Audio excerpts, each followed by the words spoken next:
Democracy, it is believed by many, it is about promoting good governance, or rather ensuring good governance. So every election provides another opportunity to promote good governance. On that note, I welcome you to our program, Violence Free World. My name is Ikpe, and my guest is Barrister Sam Kargbo, Senior Advocate of Nigeria. Sam Kargbo, you're welcome to the program.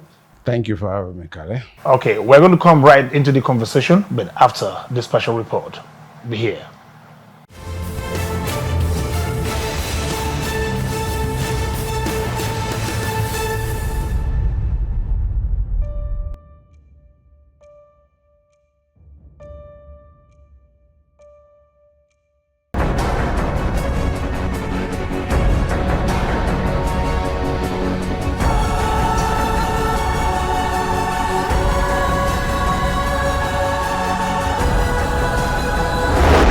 Electioneering in Nigeria has always been associated with volatility, laced with doses of ethnic and religious slurs.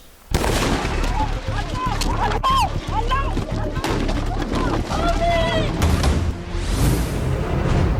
2023 general elections was anchored on a tripod consisting of Yoruba, Hausa and Igbo ethnic groups, capped with religious sentiments. It is common knowledge that hate speeches and tough stances preceded the main elections. The Yoruba versus Igbo feud in Lagos that manifested especially during the governorship election is a recipe for greater disaster.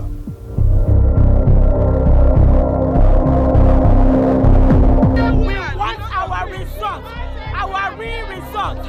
We have suffered enough. All of us are believers of true democracy. Very right. That is why we have all come out to tell Nigerians that no Nigeria is greater than any Nigerian. All other anomalies like thuggery, voter suppression, and hate speeches frustrate the electoral process and contribute significantly to the challenge of voter apathy. As the nation grapples with the challenges thrown up from the 2023 general elections, it is perhaps paramount to celebrate the rare gains from this last exercise that saw an unlikely political party rattle the big wigs by coming a close third and winning a sizable number of seats in the National Assembly. Finally, there is a need to embark on a very aggressive healing and reconciliation program in getting the nation on course to greater stability again. Those who triumphed at the polls must be magnanimous in victory, just as losers need to believe that they can indeed win in the next elections, even as some continue to explore the legal options.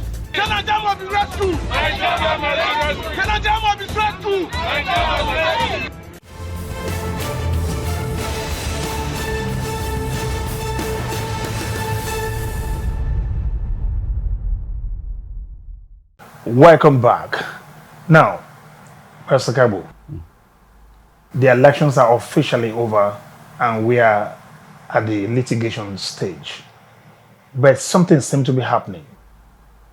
Considering what is going, the developments around, there seems to be an eroding confidence in the judiciary rather. And as a legal practitioner, I don't know how much this worries you. The election is about to be concluded, yes. But I think it's uncharitable for anybody to, I think it's uncharitable for anybody to start casting aspersions on the judiciary when cases have not been presented before them.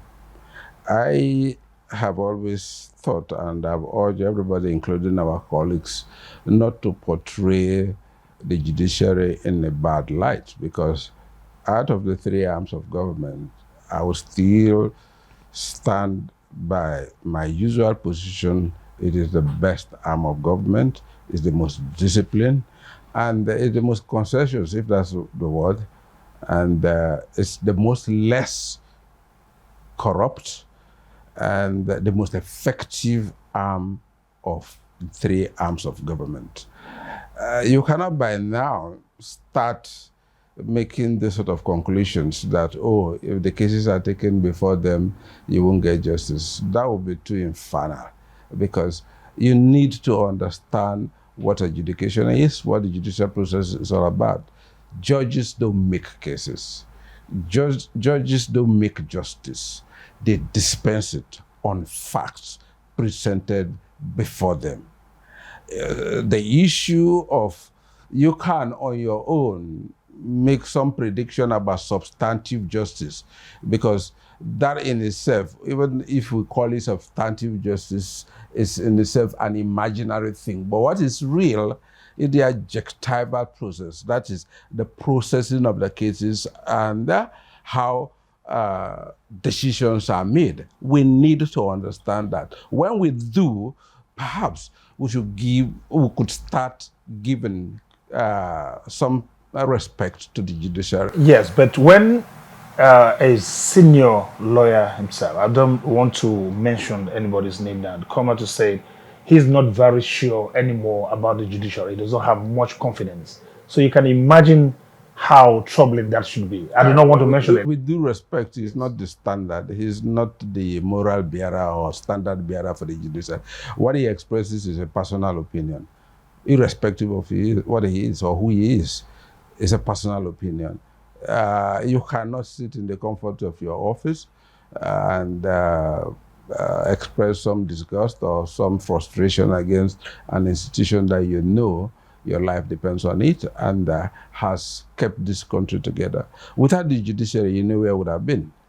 Well, I've had other persons respond to that by saying it's some sort of emotional blackmail, trying to like set landmines and trying to make sure that unless the judgment goes your way. But well, that aside, legitimacy seems to be, or more of legitimacy is what the incoming government, particularly Bola Ahmed Tinubu, will crave for more than anything else. Considering the fact that he's one person that has won won the presidential election with the least number of votes in recent times, the least number of votes.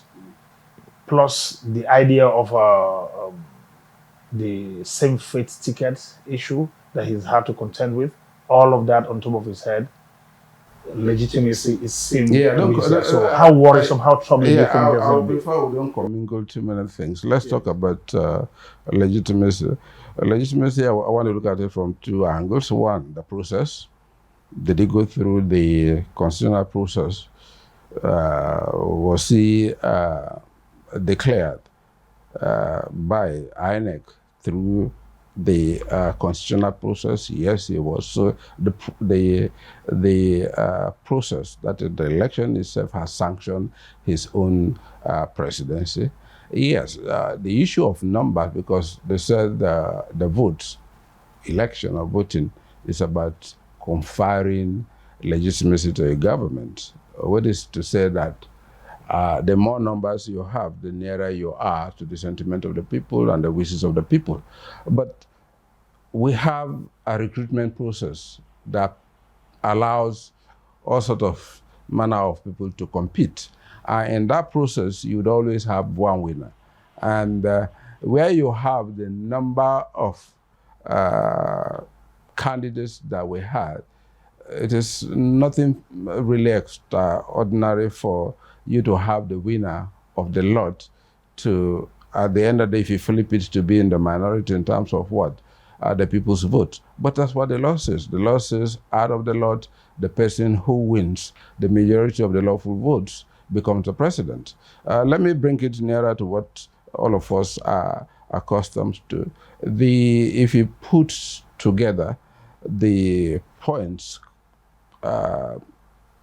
won by perhaps the league leader in the Premier League, for an example, against the points of all the other clubs, definitely be in the minority. Even if he won all the 38 games, he will still be in the majority when you put the others together. So that's the way democracy works. The process, the procedure is what matters. The elections seem to have run on a tripod regardless of Yoruba, Hausa, Igbo. And we have had these things like that in the past, and talked with a bit of religious sentiments too. And we went on, and to this day, we're still talking about the issues there. This poses a kind of challenge and difficulties Yes. in fostering the national unity that we've been pursuing for a very long time. Yes. I was going to ask you, how challenging do you think managing this is going to be, these factors? I have always said this, and I think everybody would need to know, Nigeria is made up of what? A conglomerate of what? Ethnic nationalities. And there is nothing that generates emotions as much as what? Either ethnic threats or ethnic promotion.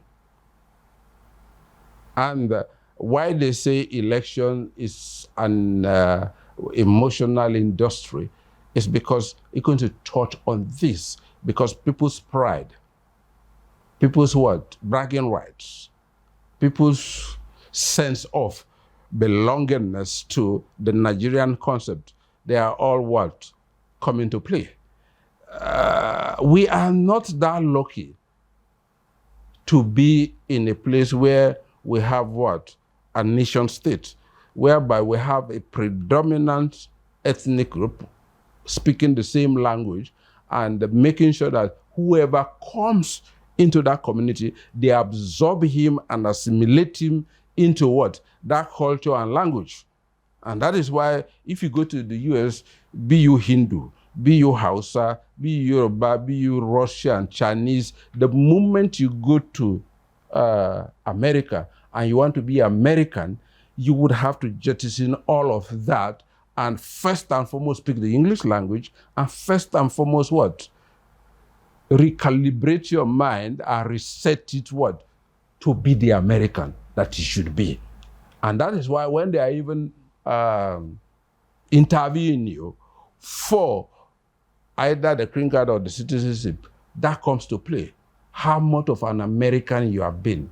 And I would answer this question, how do we get that? First and foremost, we must have a just government. We must have a government of the people, by the people and for the people. The resources of the state must be used for the people equitably and equally too.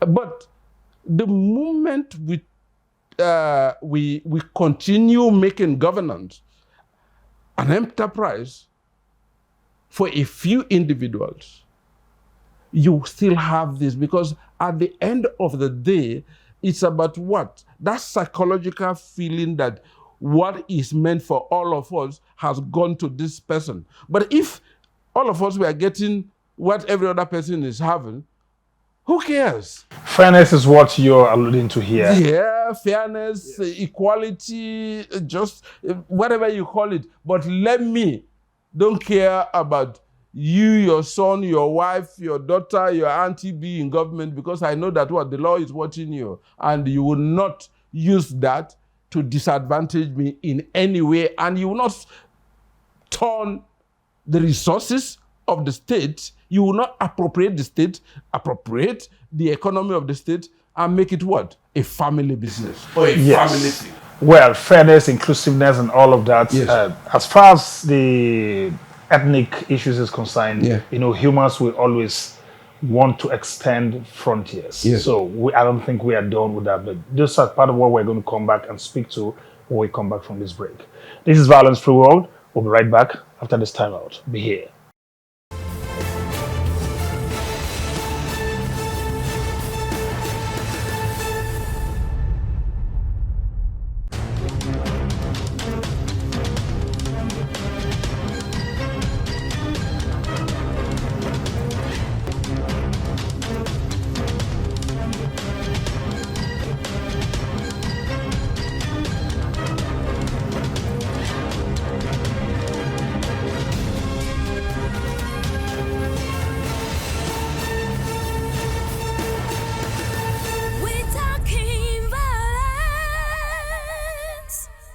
Welcome back. Now, Sam Kargbo, the ethnic issue, I said, well done with. the Igbo versus Yoruba feud seem to have epitomized all of this ethnic issue in Lagos, particularly with the Lagos governorship elections. Now, how best do you think they would have better managed it rather than allow it go the way it went? By both parties. By both parties. By both parties not taking the route they took and making the decision and the message that they worked on. What am I saying? Lagos has no option but to be Lagos. You cannot have your cake and eat it. Lagos is different from Abeokuta. Lagos is different from the rest of the Yoruba land. Lagos is different from any other city because what? It is the economic capital of Nigeria. Yes, you would say that appeal and the opportunities it creates is also the foundation for it is what? The accommodation of the owners of Lagos. You know, so Lagos cannot, and it would not forever remain a Lagos for a particular nation. It will not be a Lagos for Yorubas forever. It will not. Because as long as it's continue growing, and it's going to grow, if you go there, if you see the rhythm, the energy, you know that you feel proud.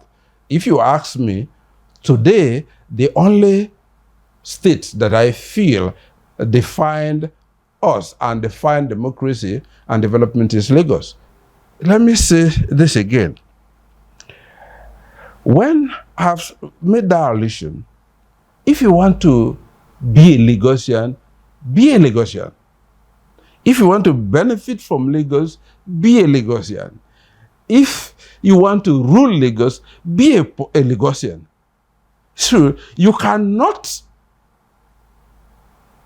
come as an occupier. You cannot come as a conqueror. Because why? Lagos is still a Yoruba land. It's still a Yoruba land. And Yoruba is a nation made up of what? The states. So your own sentimental attachment to Lagos is different from the sentimental attachment of the Yoruba man. So it's wrong for you to say if you are coming from Abeokuta and I am coming from Edo, or you are coming from Akwa Ibom or Rivers, we are the same. No. Because what? That is a Yoruba land. It represents what? The top of the Yoruba nation. You have to give them that respect. You have to acknowledge that first. And like I said, if you now want to rule Lagos, first and foremost be a Lagosian. So it's still what? Because that's what is a nation is about. That's what, those are the underlying factors where you want to what? Define the nation that we now call tribes. You must, not just speaking the language, but your DNA, your blood, heart and soul must be Lagos. You see, selective judgment is being alleged, especially after the arrest of the Ezendigo in Lagos for threatening to invite IPOB to rise in defense of the Igbo man in Lagos. They said, view this against MC Oloma, who had made a similar comment, threat, and yet it was dismissed and nothing was done to him. How dangerous do you think this is? The perception matters in governance and in executive functioning at every level. You see, the problem we have about the problem we'll be having with our own agencies and institutions is this sort of dissonant and ambivalence you're talking about. Let the law be uniform. irrespective of who you are. Let the law be blind and the ruler be fake. Once you cross the line, they whip you into this. If I were the police commissioner, I won't arrest the people because, hey, like I would always say, these are frustrations. It's bound to happen. The trauma of losing an election. So that was venting. It's venting. It's not. If indeed those who want to harm you, they don't talk. Talk is cheap. Okay, now, did it seem to you like we missed an opportunity to consolidate on the national unity that we've been trying to promote for a very long time now by not allowing the Igbo presidency to happen? Peter Obi came so close, supposedly, and he missed it because it's a democracy. At the end of the day, it's the winner that should be the winner, even though many are still allegedly contesting the elections. Do you think we just missed an opportunity to have started this Yoruba Hausa Igbo thing? You know, coming from the Civil War, where they believed that these 3 hours that were promised by Yakubu Gowon, no. There's still something hanging concerning the Igbo race. You see, I don't want to be the person to make comparisons among these three. That would be harmful to me. You understand? But I've always said this over and over. To build a sense of belonging, democracy can be tweaked, adjusted to address the feelings of the Easterners. You don't need, there is no science about it. If all the other regions have had their presidency and they are left out, you don't need no philosopher to tell you that something is wrong, either from the center or from within. But something is wrong. But from my own study about national unity and nation building, the state would have to put out itself decisively to get a form of an affirmative action for them to actually bring in the Easterners to the center. Yes, they owe themselves to promote self-interest. But nationally, the institution that has the responsibility to unite all parts of the country is the government. So the government has to do that. The political parties too. Well said, Sam. Finally now, let's look at the youth demography. Yes. Youth anger was palpable. Yes. You could feel it, you could touch it. Yes. And these people craved for a paradigm shift. Mm-hmm. They pushed for it. Yeah. And it seemed like it was going to happen. Yeah.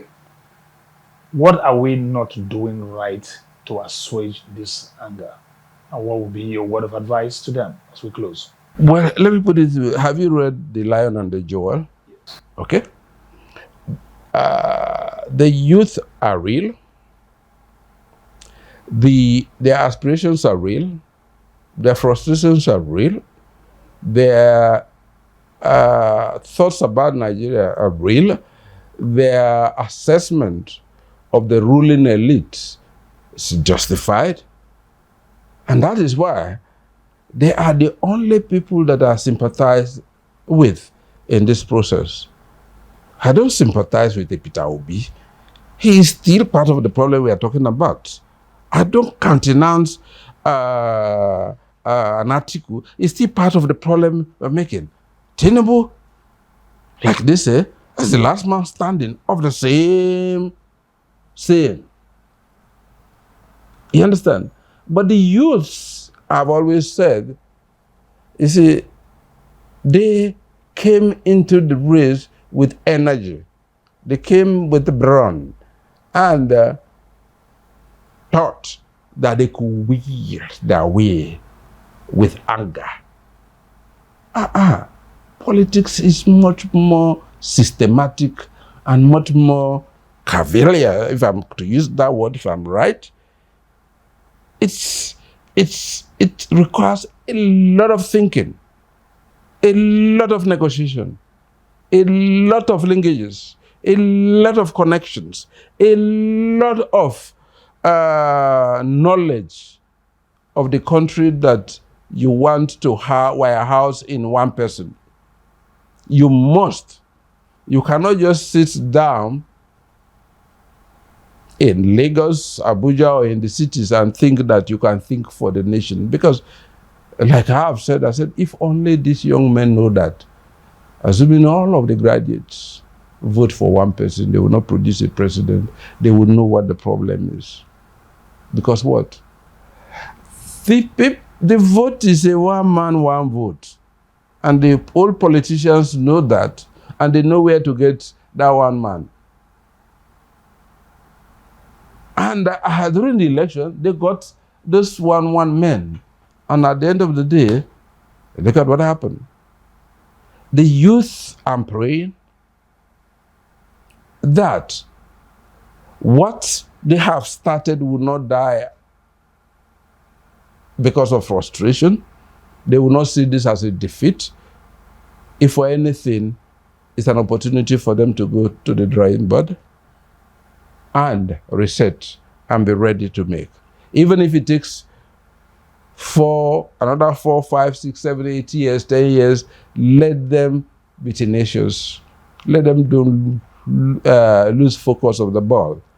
And believe me, like I said, they may not have been able to form a government, but they would inform the next government. Nobody, our Bola Tinubu, will not, for his good, ignore the youth. If for anything it is in his own interest for him what? To make that his cardinal principle of governance. Well, Sam Kargbo, I think that's a very good point to leave it. At this point, I'd like to thank you very much for obliging me. You always do anyway. Thank you very much. Thank you, my brother. Right. Thank you. Well, I've been speaking with Barrister Sam Kargbo, Senior Advocate of Nigeria and Public Affairs Analyst. Same time next week promises much more if you endeavor to be here. Until then, please remember to remain on the road to a violence-free Nigeria. Thank you for watching. No more.